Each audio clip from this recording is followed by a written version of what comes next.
혹시 부끄러움을 경험해 보신 적이 있으십니까? 사람은 동물들과 달라서 부끄러움을 느낄 줄 압니다. 부끄러움을 당할 때 느끼는 감정은 이렇게 단순하지 않고 복잡한 감정입니다. 그런데 이 부끄러움이라는 감정은 또한 공유되는 감정이 아니라 개인적인 감정이죠. 다른 사람하고 공유가 잘 되지 않습니다. 같은 상황 속에서 어떤 사람은 부끄러운데 어떤 사람은 당당합니다. 이렇듯 자기 중심적인 감정이기에 부끄러움을 느끼면 이제 화도 내기도 하고요. 심지어는 자기만의 세계에 빠져서 빠져나올 용기가 없어 또 극단적인 선택을 하는 분들도 있습니다. 이러한 부끄러움은 언제 느끼는 것일까요? 내가 있어야 할 곳에 내가 있지 못할 때, 내가 생각하는 기준에 내가 미치지 못할 때, 또 나만의 개인적인 공간이 다른 사람에게 나의 동의 없이 보여졌을 때도 부끄러움을 느낍니다. 그리고 보통 사람의 경우에는 허물이 드러났을 때 부끄러움을 느끼고요. 나의 더럽다고 느껴지는 부분이 밖으로 드러났을 때 부끄러워합니다. 그렇게 내가 부끄럽다고 생각하는 것들을 우리는 허물이라고 합니다. 그런데요, 성경이 말하는 진리는 우리가 감추고 있는 모든 허물들이 하나님 앞에서 하나님의 때에 드러나게 될 것이라는 것입니다. 하지만 그때 모든 허물을 덮어주시는 분의 은혜로 그 허물이 덮여지고 또 가려진 자는 복이 있다는 성경의 말씀입니다. 죄를 지어도 된다는 말이 아닙니다. 다윗의 모든 죄는 하나님 앞에서 드러났습니다. 또한 만천하에 그의 죄가 드러났습니다. 다윗이 지은 죄를 모르는 크리스찬은 아마 거의 없을 것입니다.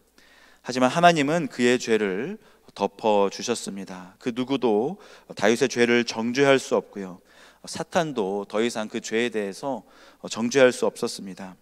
2절 말씀에 보면 마음에 간사함이 없고 여호와께 정죄를 당하지 아니하는 자는 복이 있다고 하였는데, 이 세상에 하나님 앞에서 누가 정죄를 당하지 않을 수 있는 사람이 어디 있겠습니까? 그런데 오늘 시편은 분명하게 말합니다. 여호와께 정죄를 당하지 아니하는 자가 있다, 이렇게 말하는 것이죠. 여러분은 하나님 앞에서 부끄러우십니까? 아니면 하나님 앞에서 당당하십니까? 아직도 하나님 앞에서 무엇인가를 숨기고 또 마음 한켠에 정욕의 불씨가 남아있는 사람은, 그래서 예배 중에도 그 일을 생각하고 또 예배 끝나면 그 일을 해야지 하는 분들은 하나님 앞에서 아직은 온전히 당당하지 못한 분들입니다. 또한 이렇게 좀 허물뿐만 아니라 선한 일이라고 할지라도, 하나님의 일이라고 할지라도 우선순위가 바뀌면 하나님 앞에서 당당하지 못한 자가 됩니다. 그 일을 함으로써 하나님 앞에 칭찬을 들으려고 하지만 하나님보다 그 일이 앞서면 안 되는 것이죠. 우리가 그 일을 생각할 때 어쩌면 그 일들을 통해서 하나님의 칭찬보다는 사람들의 칭찬을 들으려고 하는 것이 아닌지 스스로 돌이켜 보아야 한다는 것입니다. 사역은 결코 하나님보다 앞설 수 없습니다. 아무리 선한 사역이라고 하더라도 한 영혼보다 사역이 앞설 수 없고요, 생명보다 사역이 중요할 수 없다는 것입니다. 왜냐하면 하나님은 생명을 위해 사역의 계획과 일정과 방법 등을 변경하실 수 있기 때문입니다. 가끔씩 어떤 분들은 하나님은 완전하시기 때문에 하나님의 뜻은 바뀔 수 없다고 하시면서 자신의 계획을 고집하는 분들이 계십니다. 그런데요, 성경에 나오는 하나님은 그분의 계획과 또 전략을 바꾸시기도 하시고 또 작은 어린아이의 기도를 들으시기도 하시는 것이죠. 모든 것은 하나님의 뜻대로 이루어질 것입니다. 그러니 때로는 우리의 계획이 틀어지고 내 뜻이 이루어지지 않는다고 해서 분노하지 마십시오. 저도 종종 분별하는 것이 쉽지 않습니다.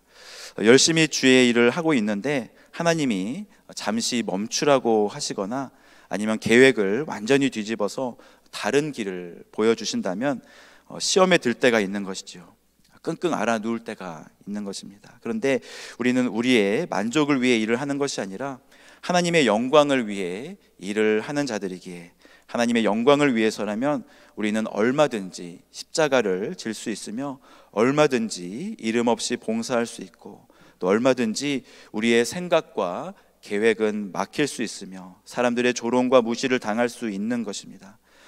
구약의 선지자들이 그랬고요, 또 예수 그리스도가 그 길을 걸어가셨습니다. 우리는 때로 너무나 사람들의 칭찬을 듣기 위해서 일을 합니다. 또 사람들의 조롱을 듣지 않기 위해서 애를 쓰고요, 부끄럽지 않기 위해서 내 스스로가 노력을 하는 것입니다. 그러다 보니까 나를 부끄럽게 하는 이들을 미워하고요, 나를 무시하는 자들에 대해서 분노하고요, 나를 칭찬하지 않는 자들, 나에게 감사하지 않는 자들에 대해서 뚱해 있습니다. 만약 우리의 삶이 그랬다면 이제는 우리의 마음을 주님께 열기를 소망합니다. 마음에 간사함이 없는 자들은 복이 있다 말씀하십니다. 5절 말씀 함께 보겠습니다. 내가 이르기를 내 허물을 여호와께 자복하리라 하고 주께 내 죄를 아뢰고 내 죄악을 숨기지 아니하였더니 곧 주께서 내 죄악을 사하셨나이다. 내가 부끄러워하는 것들을 하나님께 숨기지 마십시오. 내가 지금 하려고 하는 하나님의 일들, 하나님의 일이라고 생각하는 것들도 하나님께 숨기지 마십시오. 그리고 내가 이루고자 하는 그러한 열심, 충성, 의로움도 하나님께 내려놓고 그분의 음성에 귀를 기울여 보십시오. 내가 얼마나 나 중심으로 살아왔는지를 깨닫는다면 우리는 하나님 앞에서 부끄러울 것입니다. 예수 그리스도의 십자가의 사랑을 알면서도 다른 이들을 사랑하지 못하고 또 분노하였고 정죄하였음을 우리는 고백하게 될 것입니다. 하지만 우리가 정직하게 우리의 생각과 계획과 내 속사람이 하나님 앞에서 드러날 때 하나님은 우리를 보호하시고 주의 노래로 감싸 안아주시는 것이죠. 마치 어린아이를 따뜻한 이불로 감싸서 어머니가 안아주듯이 하나님은 우리를 지켜주십니다. 시편 기자는 하나님이 자신의 죄를 회개하는 자를 용서해 주신다고 말한 후에 한 가지 훈계를 덧붙입니다. 그것은 하나님을 더욱 사랑하라는 그러한 권면이지요. 9절 말씀 함께 보겠습니다. 너희는 무지한 말이나 노새같이 되지 말지어다. 그것들은 재갈과 굴레로 단속하지 아니하면 너희에게 가까이 가지 아니하리로다. 주인을 정말 사랑하여서 주인의 뜻과 계획을 이루기 위해 자신을 희생하고 자신의 뜻을 내려놓는 당나귀를 보신 적 있으십니까? 당나귀들은 도무지 시키지 않는 일은 하지 않습니다. 게다가 좋은 말로 하면 또 듣지도 않습니다. 채찍과 당근이 있어야지만 움직입니다. 물론 채찍에 맞고서라도 움직이고 또 당근을 줄 때라도 움직이는 그러한 당나귀는 그래도 괜찮은 당나귀죠. 그래서 많은 큰 교회들이 또 회사나 그런 기업들에서 이런 방법을 쓰는지도 모르겠습니다.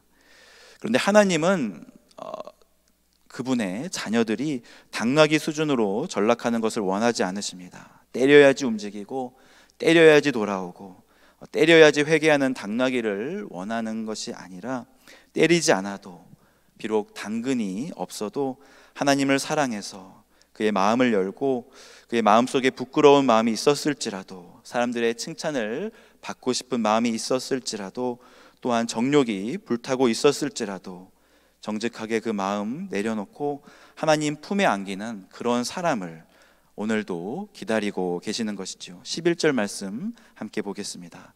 너희 의인들아 여호와를 기뻐하며 즐거워할지어다. 마음이 정직한 너희들아 다 즐거이 외칠지어다. 하나님은 여호와를 기뻐하며 즐거워하는 자를 찾으십니다. 부끄러움은 점점 자신만의 세계로 우리를 가두어 두지만 기쁨과 감사와 사랑은 우리를 점점 하나님께로 인도하는 것입니다. 우리의 마음을 닫는 것이 아니라 하나님을 향해 우리의 닫혀진 마음을 열기를 소망합니다. 오늘 우리 마음에 부끄러움이 있습니까? 하나님께 우리의 부끄러움을 내려놓기를 소망합니다. 모든 허물과 부끄러움이 하나님에게 가리워지고 또 하나님의 품에서 보호받으며 하나님의 사랑으로 세상을 품어내는 저와 여러분 되시기를 주님의 이름으로 축복합니다.